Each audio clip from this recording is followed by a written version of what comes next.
In this video of the Ask the BIC podcast, we're going to be going over the new forms update for 2026 from the North Carolina Realtors Association.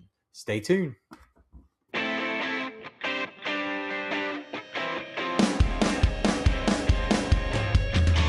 You're listening to the Ask the BIC podcast, where you'll hear answers to the most frequently asked questions from North Carolina real estate brokers. Submit your questions via email to askthebic@gmail.com. That's askthebic@gmail.com. Well, what's going on, everybody? It's July, almost July, and that means new forms updates. And I'll include a link to this webpage in the comments or description below. But you can go to this page and see, click on these links for a summary of forms changes for residential commercial property management. I'm just going to go over the three biggest changes to three biggest forms today, but you can see all of the changes there. You can also watch the hour and a half plus video from John Waite, the North Carolina Realtors legal, the person writing these forms. He did a great video there. But if you're just wanting the three biggest ones, in my opinion, that are going to affect your day-to-day, you'll check out this video here. So if you click on the residential changes, it's going to take you to a summary of all of the changes and, break them all down for you and everything. And also, if you click on the blue links, it'll take you to the actual forms and show you the edits. So let's just dive right in. The first form that we're going to talk about is the Form 220. Let me get to the top of this page. So renamed it, redid the whole form. You won't see a lot of yellow on this form because it's completely rewritten, and now it's a buyer agent compensation addendum. Yes, no longer a separate agreement, but an addendum to the contract. And being an addendum, it's only signed by the buyer and seller. So no more discussions on who signs and when they sign and why and all the different things. It's just the buyer and seller because it's part of the contract. No longer an expiration date either because it's tied to the contract. So, it's tied to the dates on the contract and everything. The only option here is to write in is the dollar amount or percentage that the seller is going to pay towards the buyer's obligation for their real estate agent. So super simple. I love it. I'm so happy that, after 2 years since the NAR settlement and compensation being removed from the MLS, that we have this addendum to use to make it clear for buyers and sellers, what is going to be paid.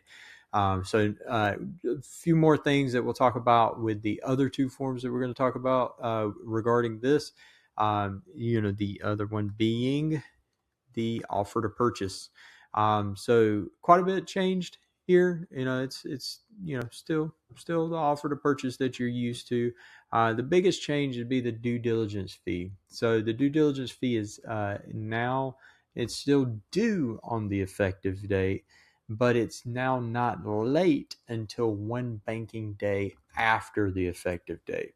So if you go under contract over the weekend, the seller cannot demand payment, for having a late due diligence fee until after one banking day. So as long as Monday's not a holiday, you go under contract over the weekend, the seller can't demand that payment in writing until Tuesday, right? And then, so you've got until Wednesday essentially to deliver that payment, or the seller could then potentially terminate the contract. So the demand for payment process, that all that stays the same.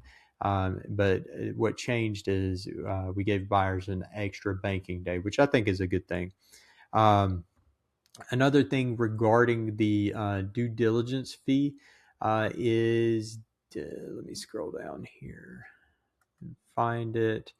Access to the property. So in that paragraph, they added this sentence that until the due diligence fee is delivered, physical access to the property may be limited or denied by the seller. So if the buyer never delivers the due diligence fee and the seller hasn't been able to cancel the contract for whatever reason yet or hasn't decided to, they can limit their access. So buyers may not be able to meet their contractors or inspectors at the property until they pay that due diligence fee. I think that's also a good change.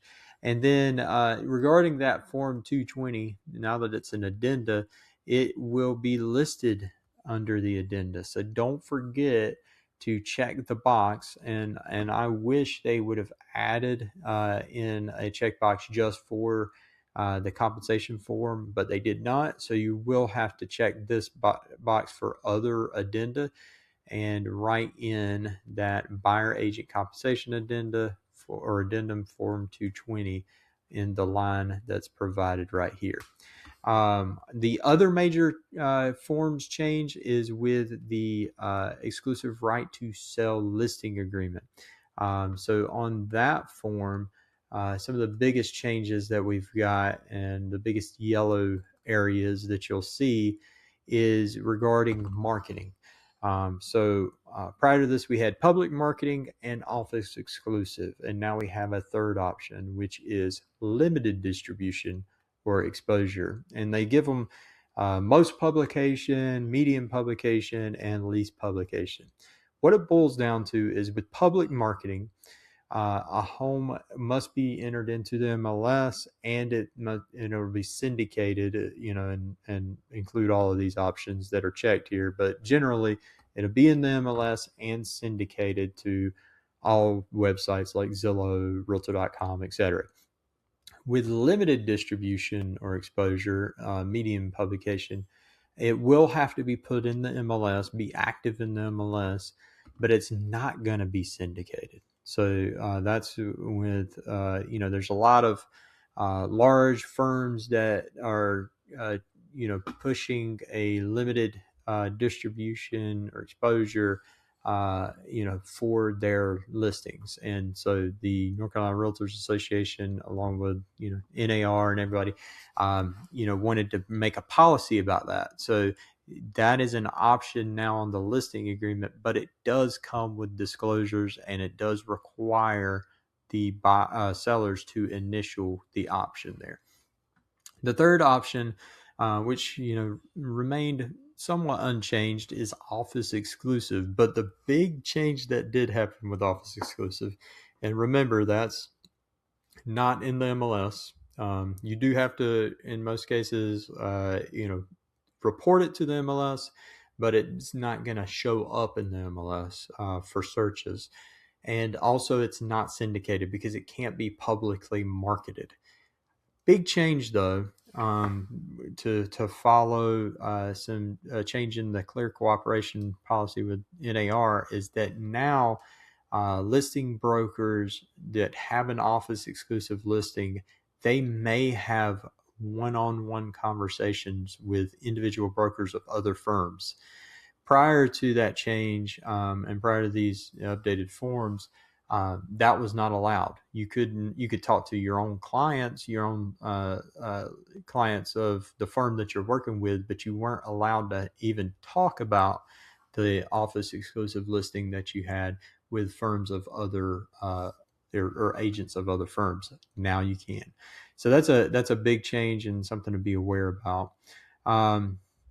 Another big change, along with compensation, is the firm's fee. They did add a checkbox for unrepresented buyers.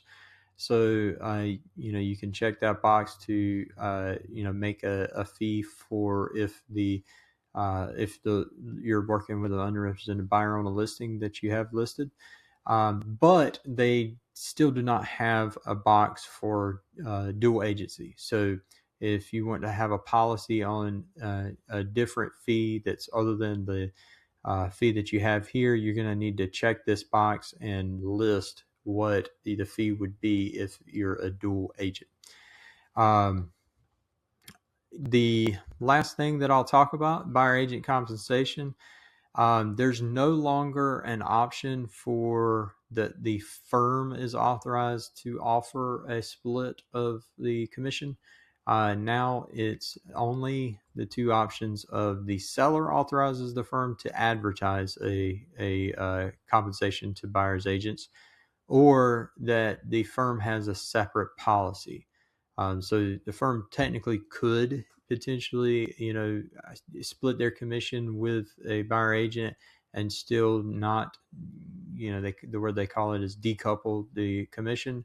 But if they have a separate policy, they're going to have a separate form to use rather than the new updated buyer agent compensation addendum. The buyer agent compensation addendum only works if the seller is paying the fee. So in most cases, if the seller's allowing or agreeing to pay some compensation to a buyer's agent and allowing us to advertise, you're going to want to check that they do agree to offer compensation, and you'll check the first box and list what that amount is there. That allows you to use that Form 220, and in my opinion, allows just a much smoother way to work it all. That's the main changes to me. Hope you find this information helpful. Of course, if you have any questions, don't hesitate to reach out. And I hope you guys have a great rest of your week.